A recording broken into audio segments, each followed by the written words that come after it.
আসসালামু আলাইকুম সবাইকে। আমি তাসলিমা আক্তার চৈতি। আমি প্লাজমা প্যারামেডিক্যাল ইনস্টিটিউটের 317 ব্যাচের একজন নিয়মিত ছাত্রী। আমার রোল নাম্বার 1304, রেজিস্ট্রেশন নাম্বার 1504। আমাদের কোর্স টিচার SMS অরমগজব স্যারকে অসংখ্য ধন্যবাদ আমাদেরকে এই সাবজেক্টটি সুন্দর করে বোঝানোর জন্য। আজকে আমি আলোচনা করব রেসপিরেটরি সিস্টেম নিয়ে।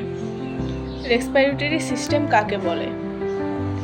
রেসপিরেটরি অর্গান নিয়ে যে সিস্টেম বা তন্ত্র গঠিত হয় তাকে রেসপিরেটরি সিস্টেম বলে। রেসপিরেশন দুইটি ভাগ নিয়ে ভাগ করা হয়েছে, ইন্সপাইরেশন আর এক্সপাইরেশন।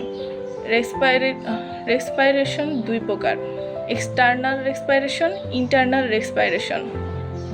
রেসপিরেটরি সিস্টেম দুটি পার্ট রয়েছে, আপার respiration touch, lower respiration touch. Respiratory organ.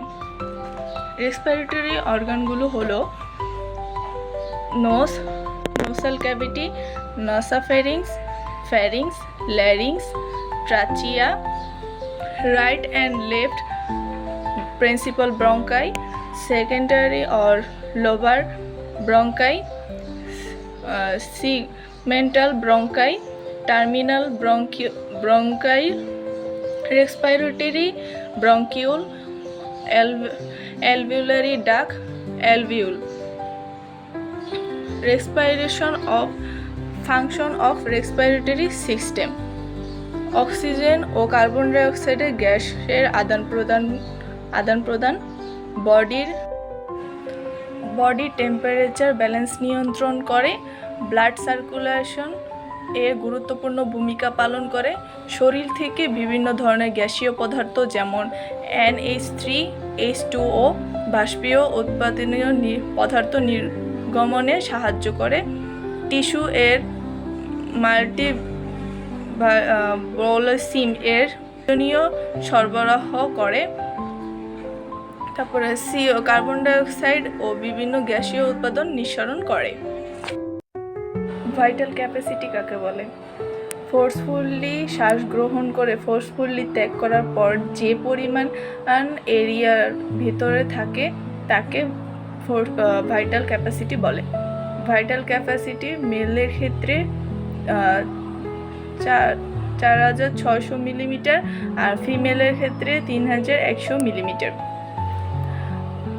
তারপরে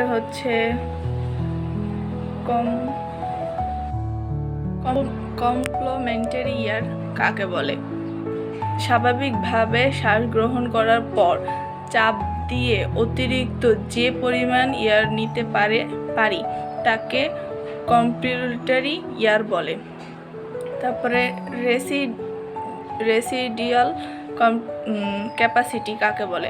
স্বাভাবিকভাবে নিঃশ্বাস ত্যাগ করার পর চাপ দিয়ে অতিরিক্ত যে পরিমাণ এয়ার ছেড়ে দিতে পারি